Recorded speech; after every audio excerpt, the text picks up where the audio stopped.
Très heureux de vous retrouver dans ce journal hebdo de la semaine qui va résumer toute l'actualité ici, où on va analyser toutes les questions qui ont agité l'actualité de la semaine, de lundi jusqu'à aujourd'hui. Beaucoup d'événements se sont passés tout au long de cette semaine. Nous allons y revenir point par point, de la politique aux faits sociaux. Nous en parlerons avec notre invité que je vous présente tout de suite. Il s'agit de Maître Blanchard Mongomba. Maître Blanchard Mongomba est le secrétaire général du parti politique Nouvel Élan, un parti politique de l'opposition cher à Adolphe Muzito, d'ailleurs qui en est le président national. Ce parti se trouve au niveau de la coalition Lamouka. Nous recevons sur ce plateau de CML13 Télévision dans le journal Hebdo Maître Blanchard Mongomba, à qui je m'en vais pour dire bienvenue chez nous. Merci et bonjour cher Patrick Local. Comment vous allez? Ça va très bien. C'est vrai que la vie ne marche toujours pas bien. Situation sociale, sécuritaire dans notre pays, ça pose de sérieux problèmes. Mais Dieu nous fait grâce, nous nous portons bien. Comment va le nouvel élan Le nouvel élan, oui, se porte à merveille. Ici, je profite de l'occasion pour confirmer que nous sommes représentés sur toute l'étendue de la République démocratique du Congo, ce qui atteste justement la santé politique de notre parti politique. Et dans les jours à venir, nous nous préparons pour aller au Congrès. Et là, nous allons présenter Adolphe Muzito comme le président du parti, mais surtout, nous allons nous préparer pour présenter les candidats du Nouvel Élan aux prochaines élections. Ça gêne pas votre partenaire Martin Fayoulou lorsque vous vous déployez sur terrain? Je crois que chaque parti politique au sein d'un regroupement ou d'une plateforme politique a pour mission ou vocation de montrer ses capacités de travailler pour l'efficacité justement d'un regroupement ou d'une plateforme politique. Si un parti au sein d'un regroupement politique ou d'une plateforme politique montre ses biceps, c'est-à-dire montre ses capacités à se déployer sur terrain, ça doit normalement enchanter les autres partenaires. Et ici, je crois que ça fait la fierté justement de nos partenaires de l'ESID, puisque autant que l'ESID est fort sur terrain, autant que le Nouvel Élan est fort sur terrain, ça donne justement l'efficacité, la force à la plateforme politique Lamouka qui constitue aujourd'hui l'espoir de tout un peuple. Certaines personnes disent clairement que l'implantation de Nouvel Élan sous votre leadership en tant que secrétaire général du parti est vue de mauvais œil de la part de principalement Martin Fayoulou. Je ne crois pas, c'est vrai, les gens peuvent le dire, mais la fierté pour Martin Fayoulou, qui est le partenaire d'Adolphe Muzito et son parti, l'ESID qui est le partenaire de Nouvel Élan, doivent être très fiers de voir les Nouvel Élan s'enraciner, aller un peu au-delà des attentes des autres adversaires politiques, parce que comme je l'ai dit, si hier Martin Fayoulou était élu président de la République par le peuple congolais, c'est justement parce que il y avait autour de lui les leaders qui étaient forts, il y avait des partis politiques qui avaient de l'ancrage, et je ne vois pas aujourd'hui Martin Fayoulou voir de mauvais œil ces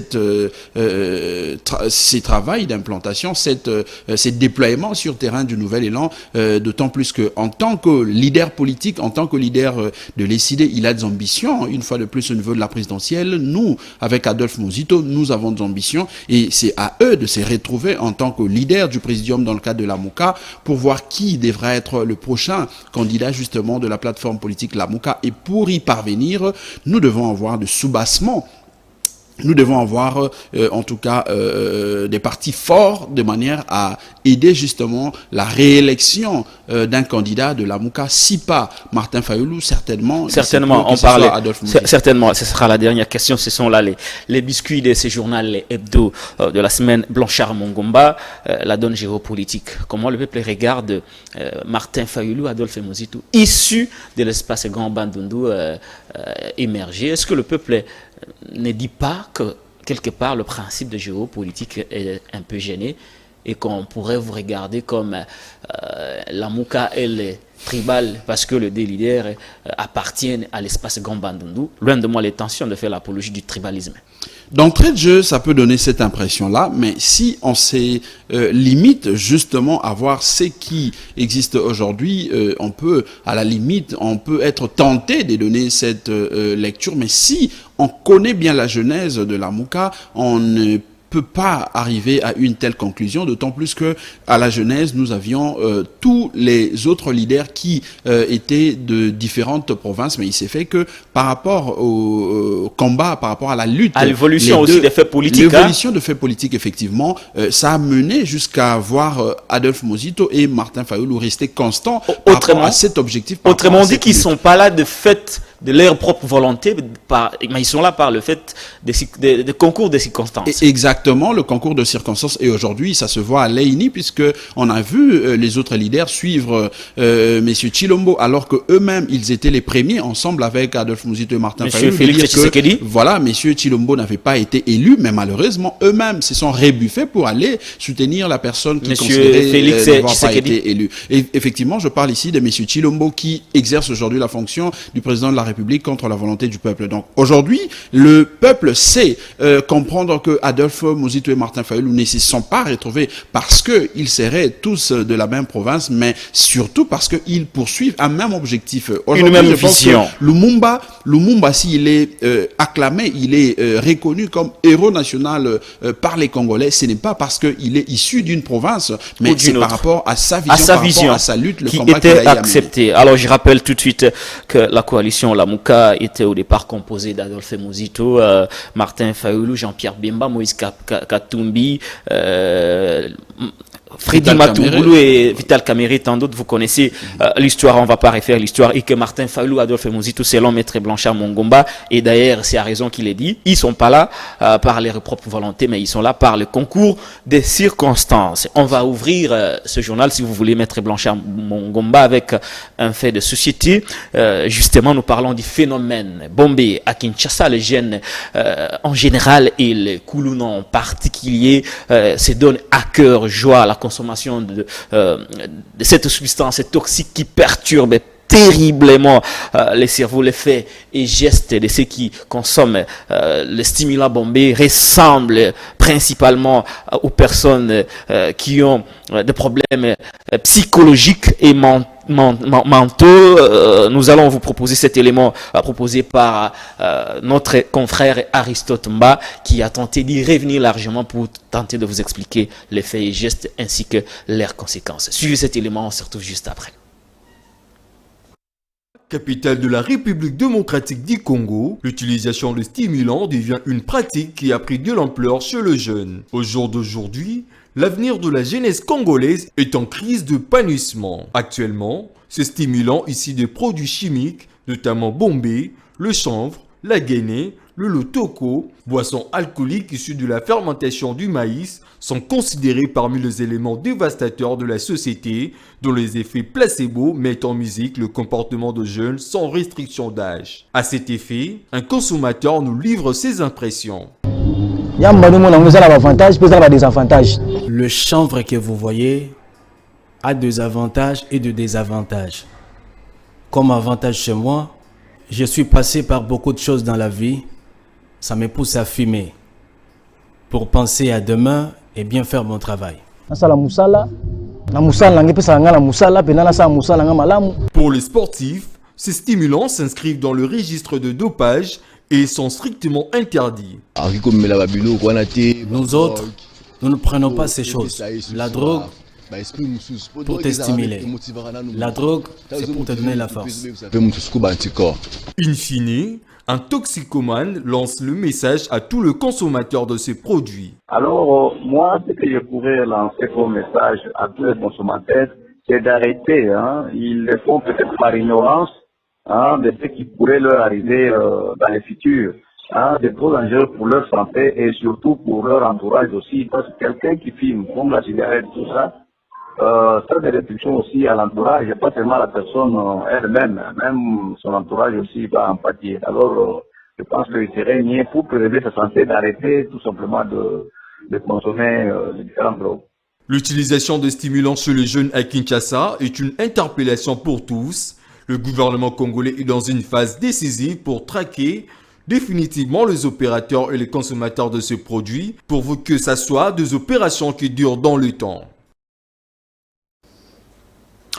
Vous venez là de suivre l'élément de notre confrère Aristote Mba qui est revenu largement sur les causes et les utilisateurs de cette substance toxique. Je l'ai dit ici tout au long de mon papier que ceux qui consomment principalement cette substance toxique ressemblent aux personnes qui ont des problèmes psychologiques. Maître Blanchard Mongomba, vous venez là de suivre l'élément de notre confrère qui est revenu sur ces phénomènes qui bat son plaid à Kinshasa. Comment vous, d'abord en tant que scientifique, analysez-vous cette situation qui semble être très complexe? Merci. La situation elle est très complexe effectivement et je profite ici pour lancer justement un appel à nos jeunes d'arrêter avec ces substances, mais au-delà de l'appel ou la condamnation que nous pouvons faire de la consommation de ces substances, ici je m'en vais justement me poser la question sur les mobiles ou sur la motivation justement qui amène ces jeunes à consommer ces substances. Et d'entrée de jeu, je m'en vais vite dire que c'est la non-occupation aussi de ces jeunes, puisque s'il y avait une politique d'occupation de la jeunesse en termes d'emploi et autres en tout cas activités, je ne vois pas les jeunes s'adonner à ces substances tout en sachant que ça ne favorise pas ou ça détruit sensiblement leur santé. Donc ici je crois que au lieu de nous limiter simplement à interpeller ou à condamner la jeunesse, ou à nous la devons également l'État doit prendre ses responsabilités. Tout à fait, l'État doit prendre ses responsabilités, mais nous devons, au-delà de l'appeler à prendre ses responsabilités, nous devons commencer par le condamner. Nous devons condamner l'État, puisque ici, ces jeunes sont censés être pris en charge par l'État, mais lorsque l'État ne prend pas ses responsabilités en main, ça amène à ce que nous voyons aujourd'hui, d'où l'État ne peut pas se dédouaner. L'État doit se sentir le tout premier responsable, et s'il y a à condamner, s'il faut condamner, nous devons commencer par condamner l'État, puisque ces genres de pratiques, nous ne l'avions pas vécu avant. Si nous les vivons aujourd'hui, c'est que quelque part, l'État n'assume pas bien sa responsabilité. Oui, Maître Blanchard Mongomba, il y a une nuance que je voudrais apporter à votre attention avant que le phénomène bombé ne fasse parler de lui. On a quand même connu la consommation de chanvre et d'autres substances toxiques. Est-ce que vous pensez que c'est parce qu'ailleurs aussi les jeunes en consomment, que ce soit en Afrique comme en Europe, on consomme les substances toxiques. Est-ce que vous pensez que c'est seulement l'État qui doit sensibiliser, mais la part de la jeunesse, la part de foyers, est-ce que les familles congolaises jouent encore véritablement leur rôle par rapport à l'éducation de leurs enfants? Parce qu'on doit d'abord connaître qu'on ne peut pas consommer des substances toxiques au niveau de la famille. Est-ce que les foyers sociaux jouent véritablement leur rôle par rapport à l'éducation de jeunes qui sont abandonnés à leur triste sort? Vous avez des papas qui sortent les matins, qui rentrent le soir, ils n'ont pas le temps de s'occuper de leurs enfants. Quelle est la responsabilité des familles? Moi, je suis totalement d'accord avec vous. La lecture que vous faites, elle est tout à fait objective. Mais si vous poussez un peu plus loin, vous verrez que, en définitive, c'est l'État toujours qui n'arrive pas justement à assumer bien son rôle de parent au niveau d'une société. Parce que si ces parents, au niveau des familles, n'arrivent pas à prendre leurs responsabilités à main, ils n'arrivent pas à assumer leur rôle en tant que parents, c'est justement parce que quelque part, eux aussi, ils deviennent impuissants parce qu'ils n'arrivent pas justement à assurer le quotidien de ses enfants. Lorsque un parent est incapable de acheter ne fût-ce qu'un pain pour son fils le matin, que pensez-vous que ses parents peuvent donner en termes de conseils à cet enfant pour que ces conseils soient entendus? Donc vous voyez déjà que c'est une faiblesse du côté de l'État, parce que si les parents avaient de l'occupation, les parents avaient la capacité de se faire respecter en tant que parents, puisqu'ils arrivent à prendre ses responsabilités sur le plan social, mais également sur le plan, en tout cas, sociologique, ils allaient avoir l'ascendant sur tous ces enfants pour empêcher justement à ce qui est développement, à ce que ces phénomènes accroissent dans notre pays. Mais si nos parents n'arrivent pas à les faire, justement, c'est parce qu'ils sont irresponsables, non pas par leur fait, mais c'est parce que l'État ne donne pas justement soit du boulot, soit il ne donne pas un salaire décent qui permet à ses parents de prendre leurs responsabilités en famille. Merci beaucoup, Maître Blanchard Mongomba. Je rappelle que vous êtes le secrétaire général de Nouvel Élan d'Adolphe Mouzito. Nous allons partir de phénomènes bombés, ces stimulants qui perturbent les cerveaux de plusieurs jeunes à Kinshasa pour parler cette fois-ci des bavures policières à Kinshasa. On en parle dans ce journal hebdo. Le commissaire Kassongo Polydor a été tué le dimanche 29 août à Pompage dans la commune d'Engaliema après avoir reçu une balle de son garde du corps qui était en altercation avec un motocycliste communément appelé Wewa. Les embouteillages, selon des sources sur place, ont été à la base de cette incompréhension qui a coûté la vie à un élément de la police nationale congolaise. Pas le moindre, mais cette fois-là, c'est un officier qui s'est en allé après cette bavure que nous avons constatée au niveau de l'UNIKIN, où un policier a encore une fois abattu un étudiant qui s'appelait Chamakwete. On est parti de l'université de Kinshasa pour la commune de Bandalungwa, où un autre policier a commis pratiquement la même bavure. Je vous laisse suivre cet élément réalisé par notre rédaction et nous allons nous retrouver tout juste après. C'était dimanche 29 août à Pompage, au sortir de l'église avec sa famille, que le commissaire Polydor Kassongo a reçu par inadvertance une balle dans la poitrine. La balle est venue de la gâchette de l'un de ses gardes du corps, qui est descendu de la voiture pour demander au conducteur de moto d'ouvrir le passage. Le colonel est décédé sur place, son corps est gardé à la morgue de l'hôpital du Cinquantenaire. Le tueur a été arrêté pour être auditionné et les conducteurs des motos ont pris la foudre d'escampette. Signalons que les commissaires tués étaient les commandants second en charge de la police administrative à la Légion nationale d'intervention rapide, une unité de la police nationale congolaise. Toute affaire cessante, un procès d'urgence est prévu ce mardi pour établir les responsabilités de cet acte malheureux.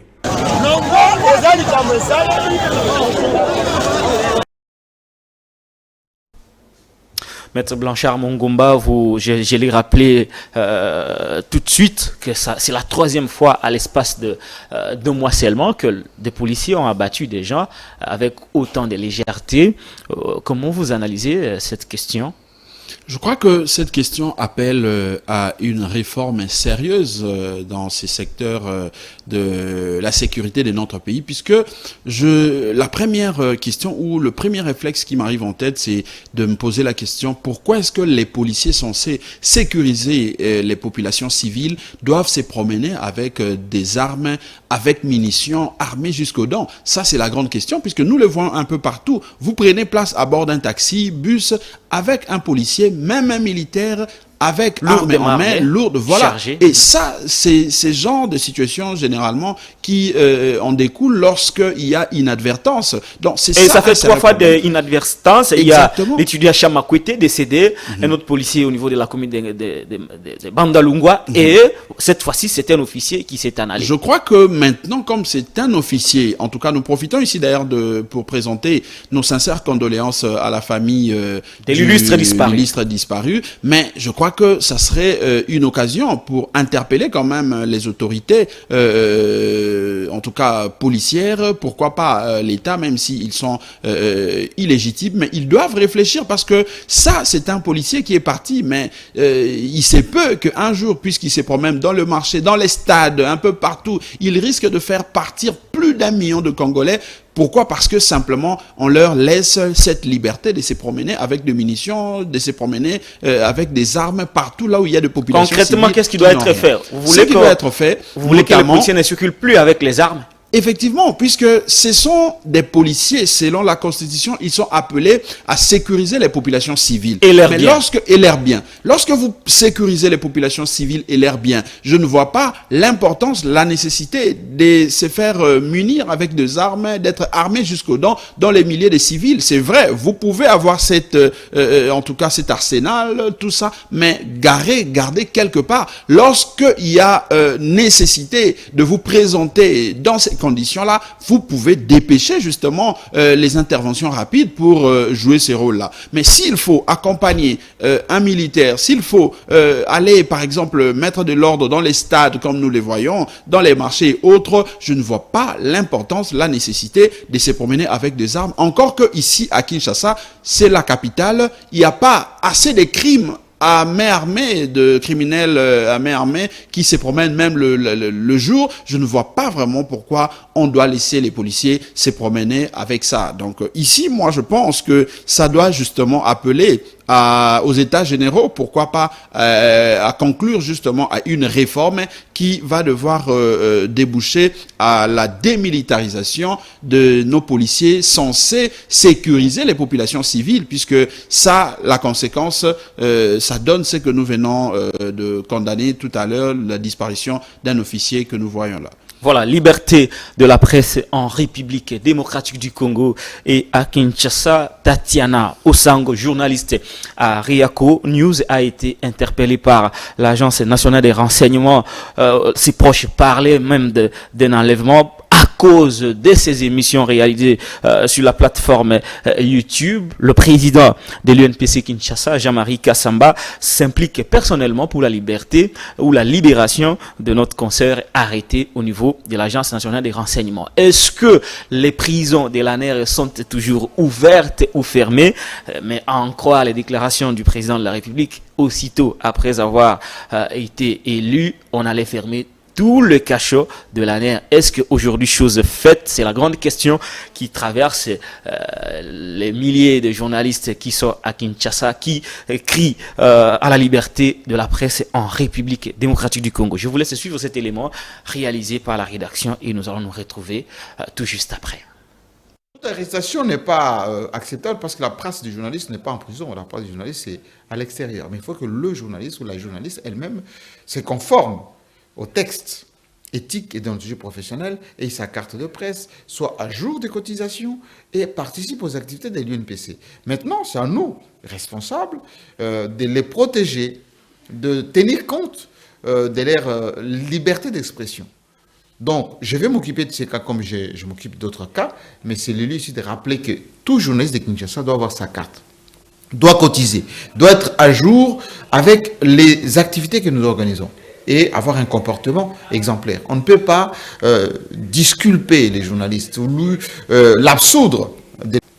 Doit cotiser, doit être à jour avec les activités que nous organisons et avoir un comportement exemplaire. On ne peut pas disculper les journalistes ou l'absoudre de l'observance des règles parce que nous ne sommes pas des citoyens à part. Nous faisons partie de la société.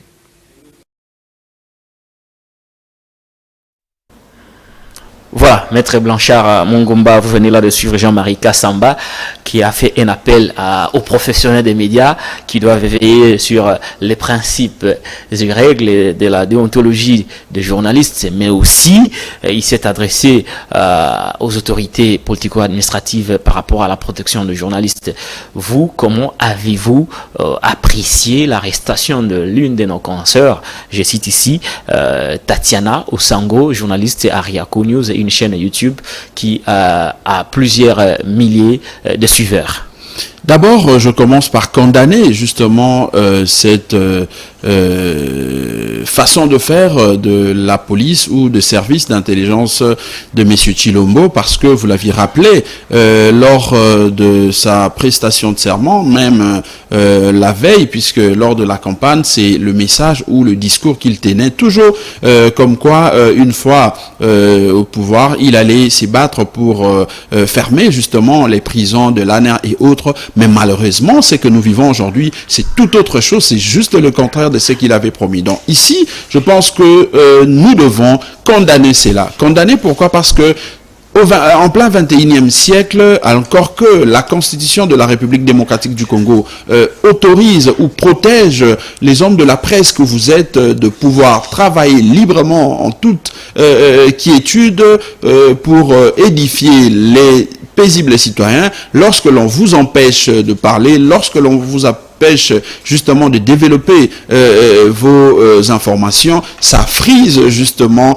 cette violation des libertés d'expression et autres. Donc ici, nous pensons que cette façon de faire, c'est une preuve que le régime illégitime de M. Tshilombo est un régime qui ne respecte pas le droit de l'homme, c'est un régime qui viole les libertés d'expression. Et ici, moi je profite pour interpeller les organisations non gouvernementales. À l'époque, chaque fois quand il y avait un petit souci au niveau de la presse et même ailleurs, on voyait comment les organisations non gouvernementales s'est mobilisées pour condamner. Mais aujourd'hui, nous ne comprenons rien de toutes ces organisations. Est-ce qu'ils sont là pour... Vous voulez clairement parler de la ZADO, d'Akaj et tous les autres, et même moi. Mais qu'est-ce qui fait qu'aujourd'hui, Azado, Akaj n'ont pas branché par rapport à l'arrestation de Tatiana Osango? C'est ça justement le questionnement. Nous sommes au niveau du questionnement, nous sommes au niveau de la réflexion. Nous nous posons tant de questions puisque ce n'est pas seulement en ce qui concerne Madame Tatiana Osango,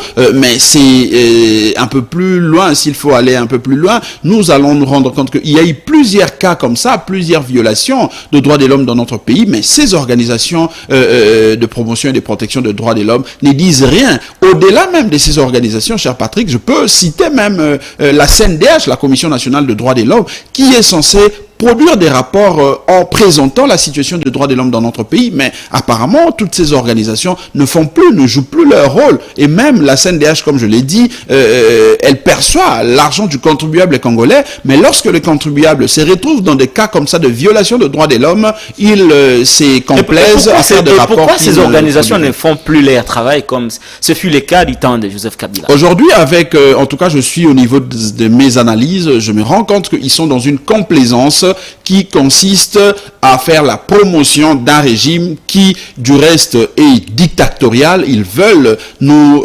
montrer qu'ils sont, en tout cas, c'est un régime qui est démocratique. Et deuxième raison, je pense que c'est entre autres parce que les organisations au niveau international n'ont pas encore dégagé dans leur budget une ligne qui essaye de financer ces genres d'activités. C'est comme ça qu'ils ne font rien. Parce que ici, je dois dénoncer le côté affairiste de plusieurs ONG ici dans notre pays. Ils se lancent dans une analyse, dans en tout cas la réflexion d'un sujet, simplement lorsqu'il y a une ligne budgétaire qui est disponibilisée. Mais lorsqu'il s'agit de montrer le vrai rôle de la société civile, de montrer le côté défense des droits de l'homme, de droits humains, en tout cas, ils ne le font pas. Pourquoi? Parce qu'ils cherchent à marchander leur position, leur critique. Et ça, nous devons le condamner avec la dernière énergie. Vous condamner avec la dernière énergie. Ça sera là le dernier propos par rapport à ces sujets. Merveille Vangou, une toute petite modification par rapport aux éléments que vous disposez. Nous allons cette fois-là prendre l'élément sur la sécurité. La sécurité, on en parle dans ce journal hebdo. Les forces régulières de la République démocratique du Congo, je cite les forces armées de la République démocratique du Congo qu'on appelle communément le FARDC, ont mis en déroute les rebelles de la CADECO dans la journée du lundi 30 août. C'est sous le coup des armes lourdes et que les miliciens de la CADECO ont abandonné les armes et villages occupés dans le groupement des Kabakaba, territoire de Djougou, province de l'Uturi. Regardez ces images commentées par Nononkuru. Les forces armées de la République démocratique du Congo ont ouvert l'artillerie de guerre dans le bastion de rebelles Codeco au village Kiloeta et Kobu dans les territoires des Djougou.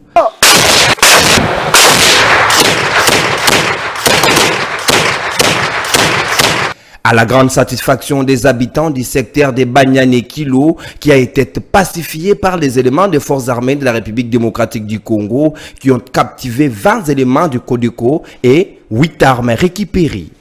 Toutes les forces de Matinini,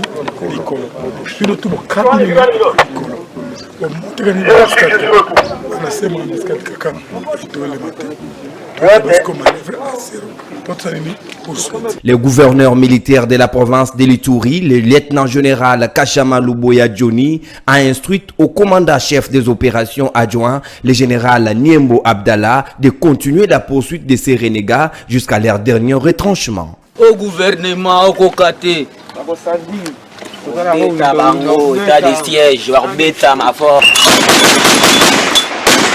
Forces militaires congolaises sont plus que déterminées à rétablir la présence de l'État dans tous les coins et recoins de la province de l'Ituri concernée par l'état de siège.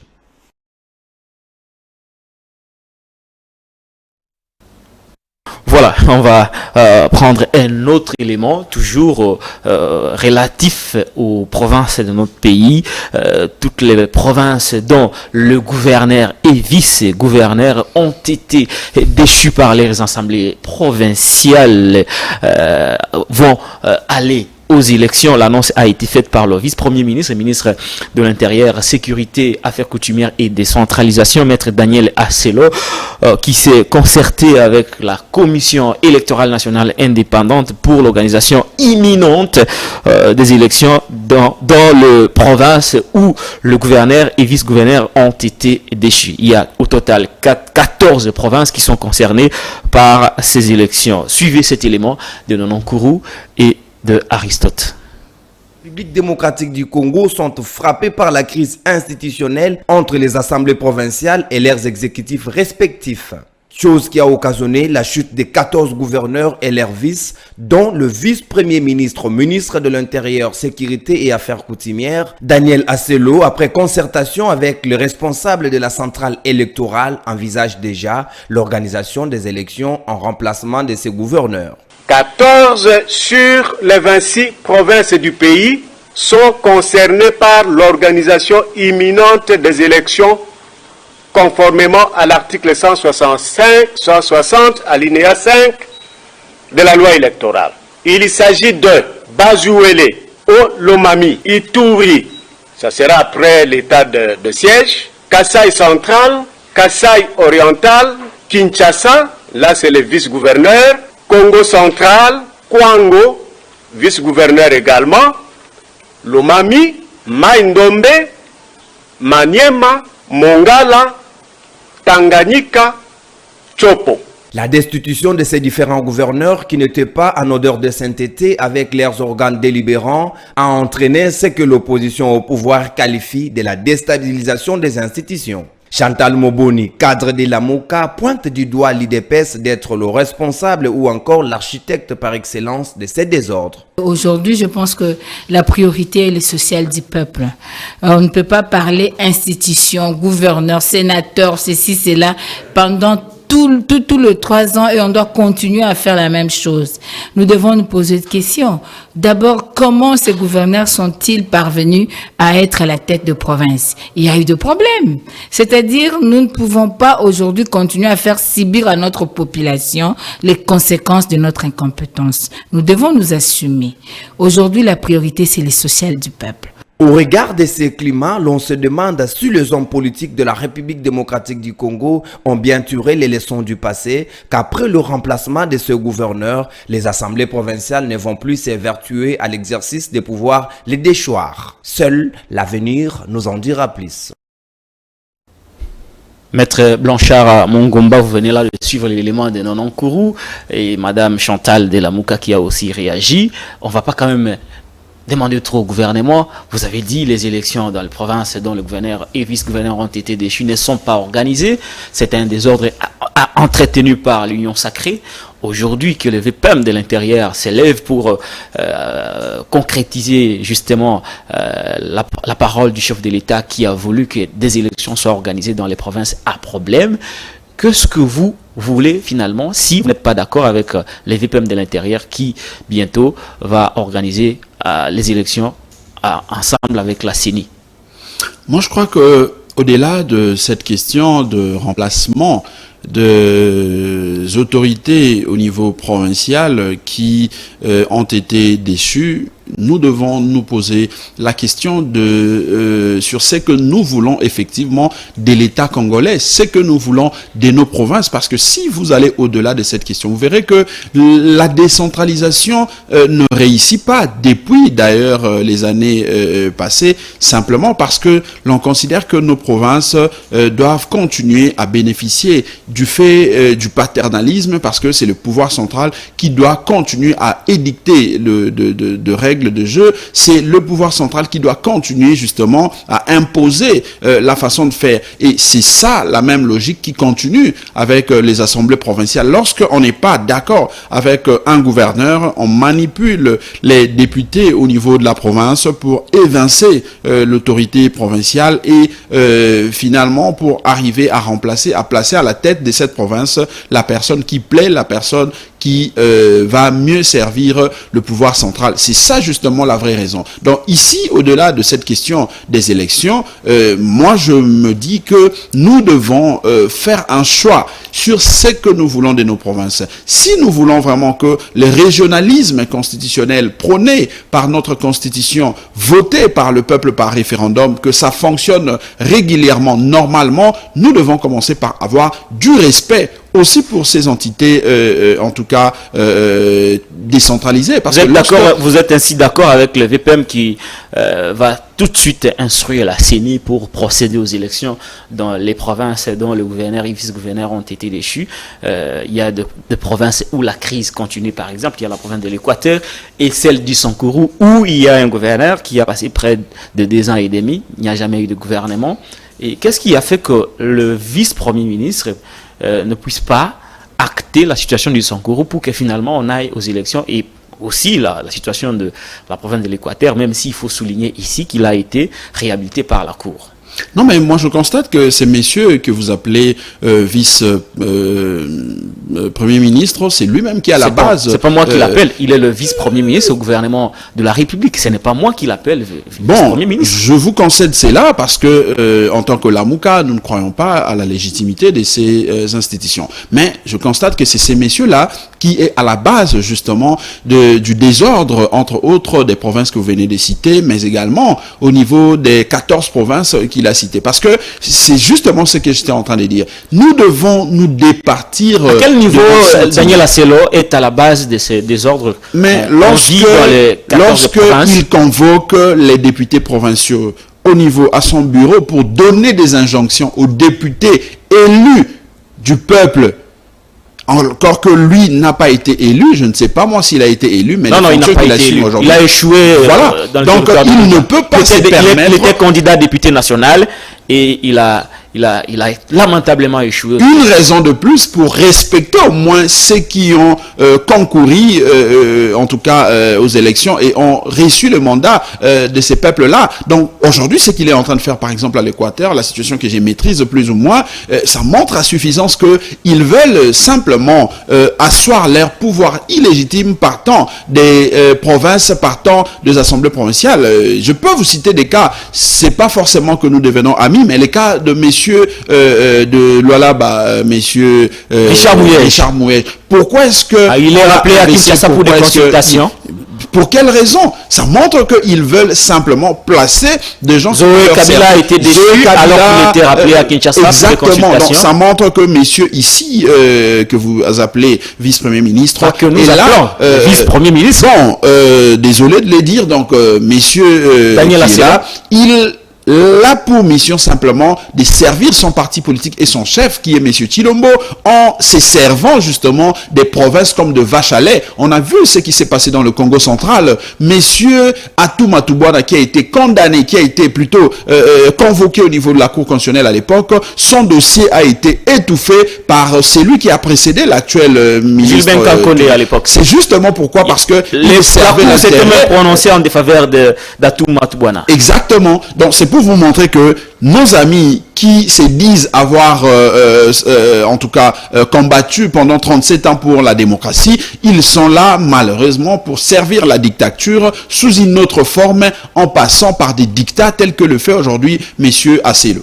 Voilà, nous allons quitter définitivement les provinces de notre pays pour cette fois-ci revenir au niveau national pour parler politique véritablement avec le secrétaire général des Nouvelles Élan, Adolphe Muzito, parti de l'opposition extrême de la coalition Lamouka. Nous allons partir du côté du Parlement de la République démocratique du Congo, où les préparatifs de la plénière pour entériner les rapports de la commission mixte de l'Assemblée nationale qui a travaillé sur les traitements de dossiers de candidature des animateurs de la commission électorale nationale indépendante. Ce sujet était au centre d'un échange entre, d'un côté, le président du Sénat, Modeste Bahati Lukwebo, et de l'autre côté, le président de l'Assemblée nationale, Christophe Mbosso Nkolia. Je vous laisse sur cet élément. Nous allons nous retrouver juste après pour commenter avec Maître Blanchard Mongomba. Tapis rouge, symbole du pouvoir, le couloir du Sénat a reçu un invité exceptionnel. En cravate rouge, accompagné de ses deux collaborateurs, le speaker de l'Assemblée nationale, l'honorable Christophe Mbosso, est allé à la rencontre de son homologue du Sénat, Modeste Bahati Lukwebo. Au menu de leur échange, la préparation de la plénière qui devrait aboutir à l'entérinement des membres de la CENI, y compris même le président de cette institution d'appui à la démocratie. Nous devons travailler vite pour éviter les glissements en 2023. Nous sommes appelés à passer à l'essentiel, s'est exprimé l'honorable Christophe Mbosso au sortir de l'audience. Nous nous sommes retrouvés, comme d'habitude, autour des problèmes du Parlement.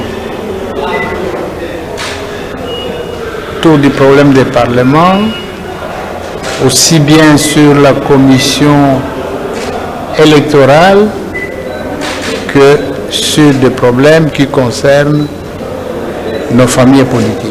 Au cours de ce même entretien, les deux hauts cadres de l'Union sacrée ont évoqué la situation du bon fonctionnement de cette plateforme politique car ils doivent résoudre quelques problèmes qui minent la famille politique du chef de l'État, Félix-Antoine Tshisekedi Tshilombo, avant l'ouverture de la session de septembre. Nous avons parlé également de notre famille politique, l'Union sacrée. Nous allons reprendre les contacts, nous allons reprendre nos réunions dans les jours à venir. De ça, nous allons reprendre des réunions dans les jours à venir. L'Union sacrée est une réalité politique dans notre pays. Cette troisième rencontre est la suite de deux dernières entre les deux présidents du Parlement congolais. Dans moins d'un mois, la prochaine rentrée parlementaire s'annonce palpitante.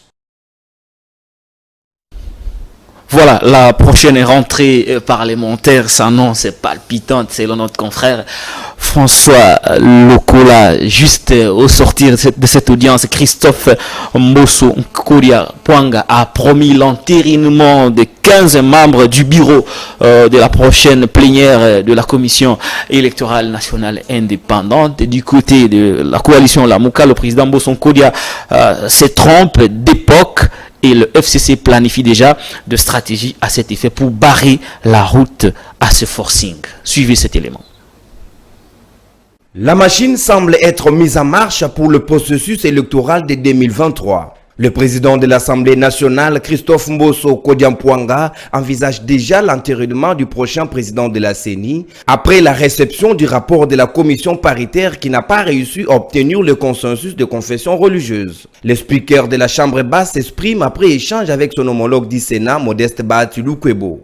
Nous avons souvent l'habitude de nous concerter en tant que majorité avant d'organiser des plénières d'une importance capitale, comme celle qui concerne les dossiers de l'entérinement de membres de la CENI. Nous devons aller le plus vite possible parce que nous avons un retard. Il faut combler ce retard. Le FCC de Joseph Kabila ne partage pas la position de l'Union sacrée qu'il considère des isées d'un passage en force.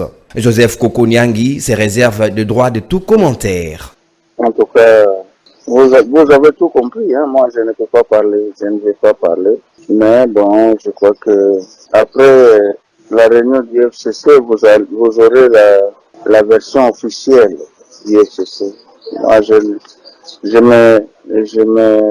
je m'abstiens de tout commentaire parce que bon, d'abord, je ne veux pas de problème, hein. Pour Lamuka, El Martin Fayoulou, vouloir avaliser à tout prix les rapports de la commission mixte qui n'en existait pas un, c'est confondre les époques et jouer avec le feu. Mbosso pas d'entériner. Entériner quoi? Vous savez que la fameuse commission qui a été créée à l'Assemblée nationale n'est pas du pouvoir de Mbosso. Mbosso a créé une commission lui-même Mbosso a envoyé lui-même des délégués dans une commission qui est censée être paritaire, malgré le fait que les soi-disant oppositions PPRD n'a pas pris part. Et donc, c'est en violation même de leur propre règlement intérieur. Ça ne nous engage pas. Mbosso veut faire passer la force parce qu'on vous avait dit que l'Assemblée nationale était robotisée, le Sénat était robotisé pour accomplir la volonté de M. Félix Tshilombo. Les violents ne semblent toujours pas s'accorder autour du processus électoral où la classe politique est divisée davantage en lieu et place de privilégier les consensus. Maître Blanchard Mongomba, secrétaire général de Nouvel Élan d'Adolphe Muzito, je ne cesse de le rappeler dans ce plateau. J'ai reçu cette partie de l'opposition représentée par vous. Maître, vous avez suivi cet élément de nos confrères. Koko Nyangi a refusé de réagir, mais nous savons tous que la coalition FCC a refusé d'envoyer les délégués à la commission mixte. La coalition Lamouka n'enverra non plus ses délégués. Ensemble pour la République de Moïse Katumbi n'enverra non plus ses délégués. Du côté de la composante confession religieuse, pas de consensus, mais entre-temps, un groupe de 6 ont déposé le nom de Denis Kadima au niveau de l'Assemblée nationale pour être entériné. Est-ce que l'opposition et les confessions religieuses ne jouent pas le jeu du pouvoir par rapport au glissement? D'abord, la première des choses, je commence par rectifier. Donc, Nouvel Élan ne fait pas partie de l'opposition. Nouvel Élan fait partie de la résistance. Donc, c'est que M. Mbosso et les autres appellent opposition. C'est à eux de définir, de donner, en tout cas, le couleur de ce qu'ils pensent être opposition. Ah, là, nous, vous tombez dans la guerre des concepts. Hein? Voilà. Donc, nous n'entrons pas dans le concept de. Et dès lors que vous n'êtes pas, dès lors que vous ne prenez pas part à la gestion de l'État, la loi vous reconnaît comme opposant. Oui, mais nous basons sur le texte, l'article 64 nous donne le droit de s'opposer contre toute personne qui prend le pouvoir contre la volonté du peuple. Or, ceux qui ont le pouvoir aujourd'hui contre la volonté du peuple, ils se sont partagés les rôles. Il y a ceux qui jouent le rôle de la majorité et ceux qui jouent le rôle de l'opposition. Mais maintenant, revenons à ma question. Ils ne sont pas légitimes, d'où la nécessité de la résistance. Mais maintenant, pour revenir à votre question, moi je pense que M. Mbosso, effectivement, est en train de jouer avec les faits.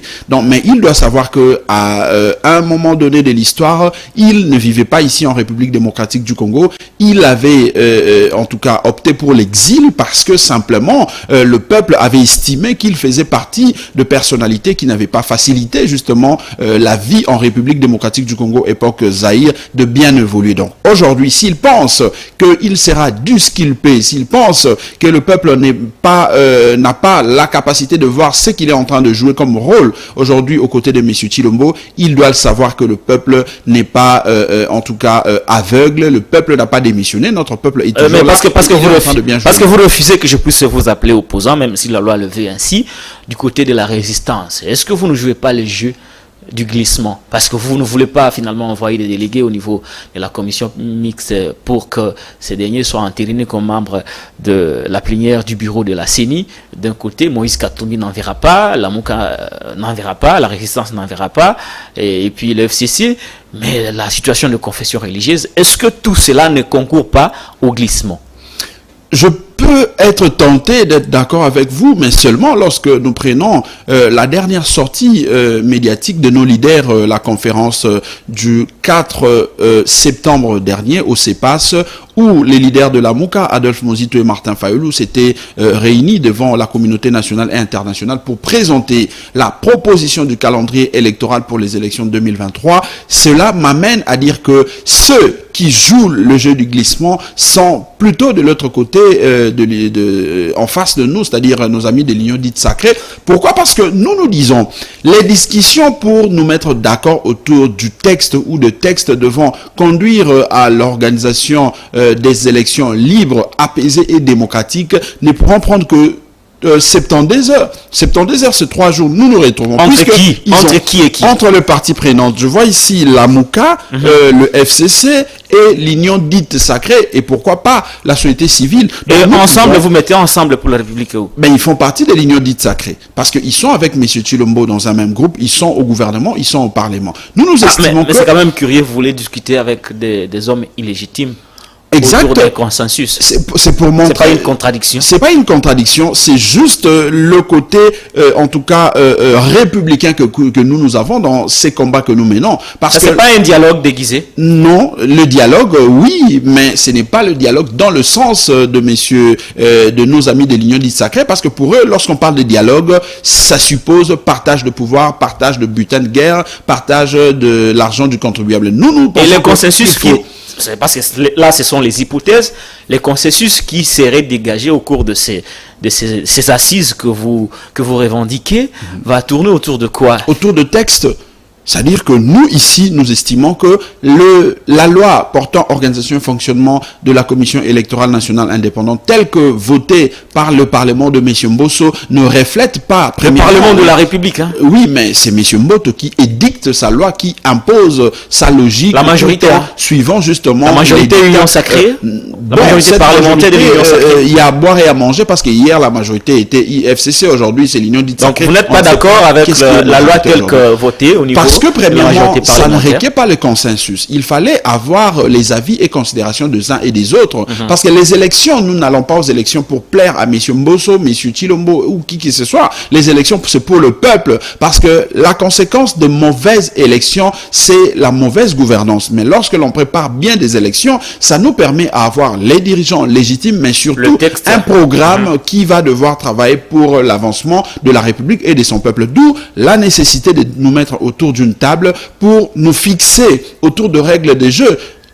Au niveau de l'Union dite sacrée, par exemple, et ils prônent une CENI, un bureau de la CENI politisé à outrance. Tandis que nous, au niveau de la MOUCA, nous prenons un bureau dépolitisé, composé essentiellement ou exclusivement de la société civile. Ce sont là les idées qui doivent se confronter. Un pari perdu pour la coalition la MOUCA que de chercher la mise en place d'une CENI totalement indépendante. C'est justement parce qu'en face de nous, nous n'avons pas de démocrates, nous n'avons pas de gens qui ont le sens du respect de la République, mais nous, étant ça, c'est ce que vous pensez, ouais.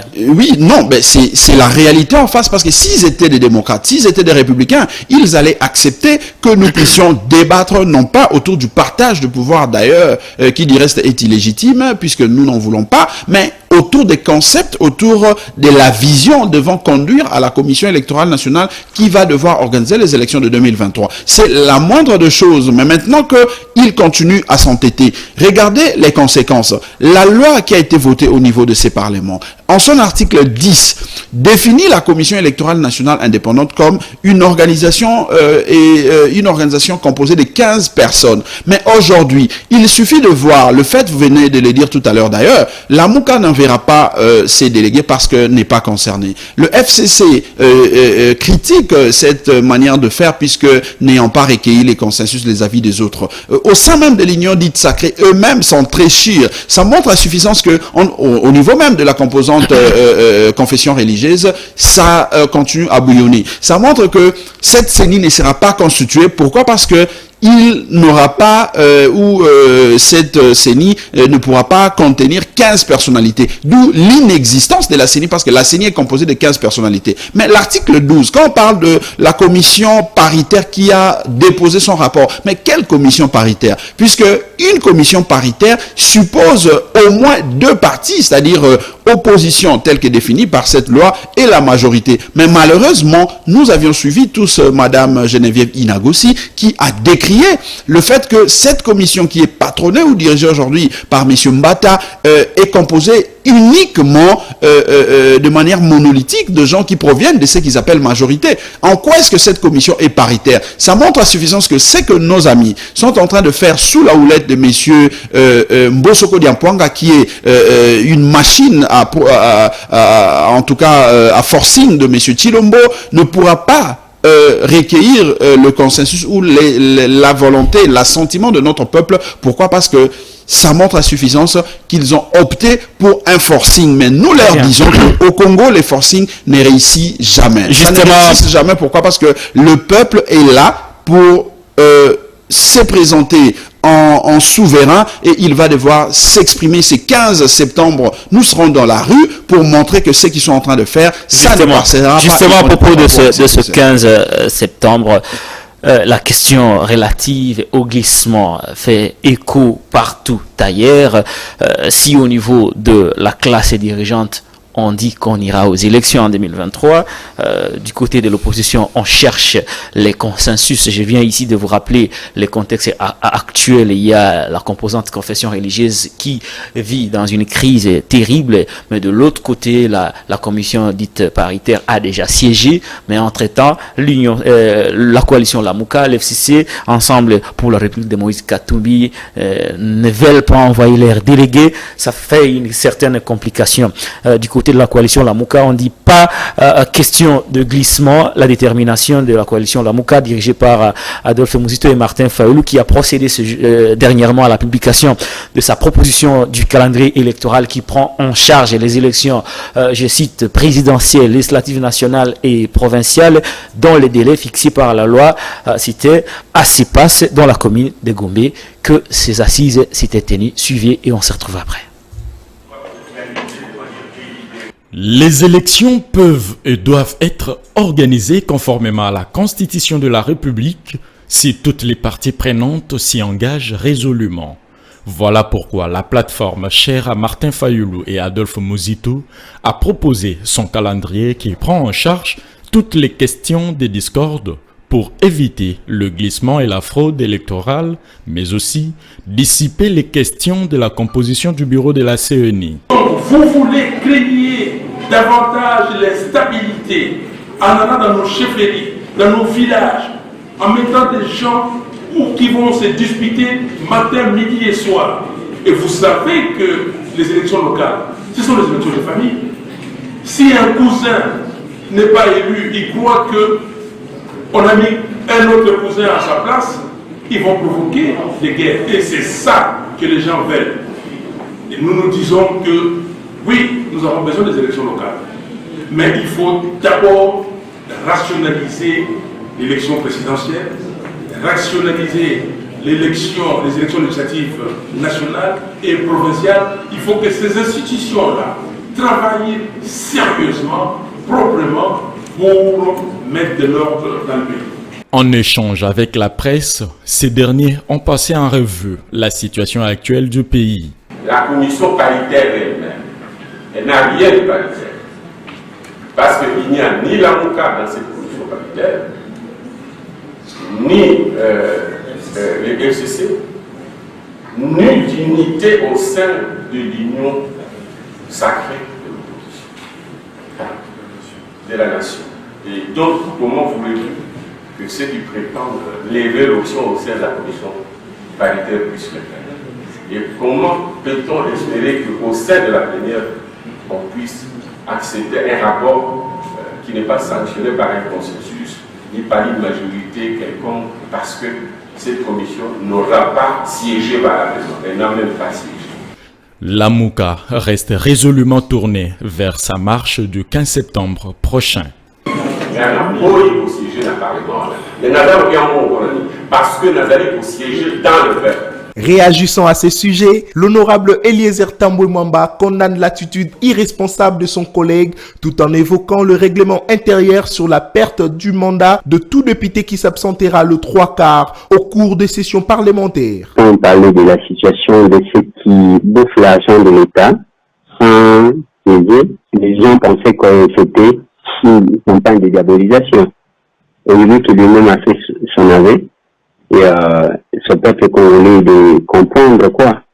Quand on prétend vouloir défendre l'état de droit et le respect des institutions ainsi que de tout ce qui est prescrit dans la loi, et qu'on viole, on se déclare violeur publiquement, c'est quand même scandaleux. Parce que le règlement intérieur dit ceci. Tout député qui va faire les 3/4 d'une seule session parlementaire perd son mandat. Il lui a le courage de déclamer tout haut comment il perçoit l'argent et qu'est-ce qu'il fait de cet argent-là. Ici est de rappeler qu'après les élections législatives de 2018, l'honorable Adolphe Mouzito avait décidé de ne plus siéger tout en taxant d'illégitime l'Assemblée nationale. Voilà, Maître Blanchard Mongomba. Je rappelle que je reçois le secrétaire général de Nouvel Élan d'Adolphe Mouzito. Il s'agit de Adolphe Mouzito dont on parle. Il est l'élu, le député national au niveau de la circonscription électorale de Kikwiti. Depuis son élection, il a été investi comme député. Il touche régulièrement à son salaire, mais il ne s'y rend pas pour travailler.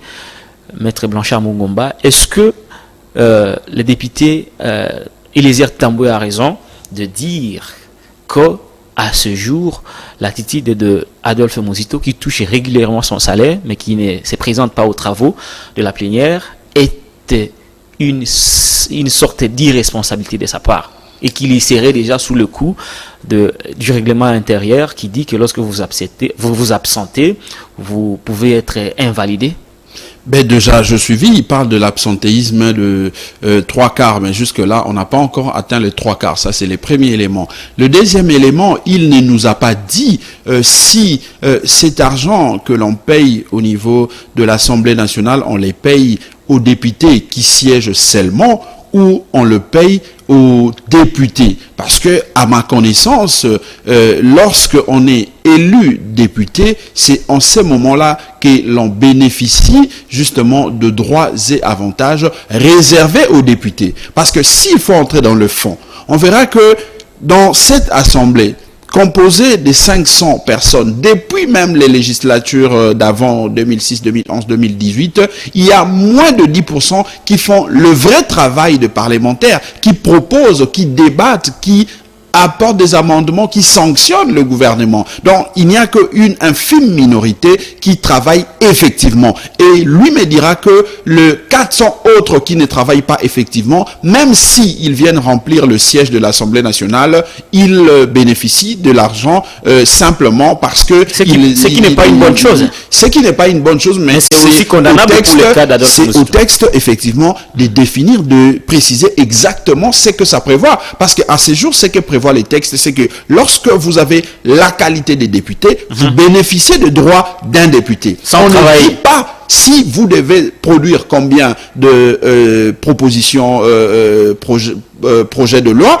On ne dit pas si vous devez, proposition voulais-je dire, on ne dit pas si vous devez sanctionner le gouvernement combien de fois. Ça, ce n'est pas dit, même pas dans le règlement intérieur. Bref, je veux... Mais il y a des coutumes que lorsqu'on est député, on doit se rendre quand même au niveau des plénières de l'Assemblée nationale. Le vrai problème ici, c'est de voir le contexte qui a prévalu justement à cette situation. Parce qu'il faut savoir que lorsque Adolphe Mouzito s'est fait élire député à la circonscription électorale de Kikwit, c'est justement parce que il a été en tant que candidat dans la plateforme Lamouka soutenait la candidature de Martin Fayoulou. Et ici, le peuple voulait justement que nous puissions, la circonscription électorale de Kikwit voulait avoir Adolphe Mouzito comme député pour aider justement le gouvernement piloté, conduit par le président de la République Martin Fayoulou, de manière à faire avancer les choses dans le sens positif pour ses intérêts. Il s'est fait qu'aujourd'hui, nous nous retrouvons en face de gens qui ont été proclamés sans être élus. Est-ce qu'il faut continuer à siéger pour accompagner ces personnalités qui n'ont pas le mandat de peuple, ou il faut continuer à siéger dans le peuple pour faire le travail de peuple, lequel travail consiste à faire partir ceux-là qui n'ont pas été, en tout cas, élus par le peuple. Dernière question. Vous soutenez l'illégitimité de ces institutions, mais est-ce qu'il n'aurait pas été mieux pour Adolphe Mouzito, lorsqu'il a dit qu'il ne va pas siéger parce que ce Parlement est illégitime, de renoncer aussi à ces émoluments? Parce que la polémique aujourd'hui naît du fait qu'il a dit que l'Assemblée nationale est illégitime parce qu'on a volé la victoire, mais quand même, il se permet de toucher l'argent né d'une élection illégitime. Alors, parce que la polémique naît de cette contradiction-là dans le tête de Congolais, nous devons clarifier les choses. Allez-y, rapidement. On ne paye pas un député national les émoluments parce que un gouvernement illégitime soit-il veut de cette situation. On paye parce que le peuple en a décidé ainsi. C'est le peuple qui décide des émoluments d'un député. Ce n'est pas un gouvernement, puisque si ce n'était que la volonté du gouvernement aujourd'hui illégitime, conduit par M. Chilombo, Adolphe Muzito ne pourrait même pas bénéficier de cet argent. Du reste qui sert aux actions sociales au niveau de sa circonscription. Il ne bouffe pas cet argent, mais ça sert au niveau de sa circonscription à partir du moment sociale. Mais ce qui est important ici, c'est que Adolphe Muzito aussi ne siège pas, c'est pas parce qu'il est de mauvaise foi. Il a envie de se retrouver au niveau des institutions. Il a cette volonté, cette détermination d'apporter sa connaissance, son expérience au niveau de l'État. Mais malheureusement, les contextes ne s'y prêtent pas. Pourquoi? Parce que je l'ai dit, ceux qui sont là, ce ne sont pas des démocrates, premièrement. Alors, et ce ne sont dernière question, monsieur le secrétaire général de Nouvelle-Élan d'Adolphe Muzito. À partir du moment où on va appliquer la loi sur lui, c'est-à-dire on va appliquer cet article du règlement intérieur qui dit lorsque vous vous absentez pendant le 3/4, on procède à l'invalidation. Si un jour on arrivait à invalider Muzito, quelle serait votre position? Avant d'invalider Muzito, je dois rappeler ici que M. Chilombo, à l'époque député de l'IDPS de M. Etienne Tshisekedi, avait été élu et ensemble avec ses pairs, ils étaient au nombre de 42, ne siégeaient pas non plus. Ceux qui ne siégeaient pas, ils étaient au nombre de 42, y compris monsieur Antoine Félix Tshisekedi Chilombo qui ne siégeait pas, mais il bouffait l'argent parce que il était simplement député. Il ne siégeait pas. Et d'ailleurs, lui, à l'époque, il faut dire qu'il était dans le vol Kinshasa, Bruxelles et partout ailleurs, tandis que le cas d'Adolphe Muzito, il est dans le peuple et il continue à mener les combats, à émanciper le peuple pour sa libération. Donc, on ne peut pas comparer ces deux cas. Mais si, par impossible, comme vous le dites, il se décide de l'invalider, eh bien, nous allons nous soumettre à notre peuple parce que c'est le peuple qui avait donné ce mandat à Adolphe Muzito. Si les imposteurs, les dictateurs estiment qu'ils doivent l'invalider en arrachant le mandat qui lui a été confié en bonne et due forme par le peuple, nous n'allons pas nous plaindre, nous allons simplement soumettre ces dossiers à notre peuple et je crois que c'est au niveau de notre peuple que la sentence ou la décision sera prise. Voilà, merci beaucoup, Maître Blanchard Mongomba. C'est à moi de vous remercier, cher Patrick Local. C'est une photo de vous, apparemment. Ah, merci beaucoup. Je salue le professionnalisme de CML13 puisque ce n'est pas de chaque fois, tout le jour, qu'on voit ces genres en tout cas, des œuvres. Ça, nous devons saluer et encourager, soutenir justement cette œuvre grandiose que vous aviez implantée dans la ville capitale de Kinshasa. Voilà, j'ai recevé pour vous, dans le cadre de l'émission Journal Hebdo de la semaine, Maître Blanchard Mongomba. Maître Blanchard Mongomba est le secrétaire général de Nouvelle-Élan de Adolphe Muzito, parti de l'opposition dans les rangs de la coalition Lamuka. Si vous avez aimé cette émission, dites merci à Louis-France Kouzikisa qui en est le coordonnateur de la chaîne, Merveille Vangou, le réalisateur, John au niveau de la régie et Joël qui a assuré la prise de vue. Je vous remercie d'avoir suivi ce programme. D'ici là, portez-vous bien. Au revoir.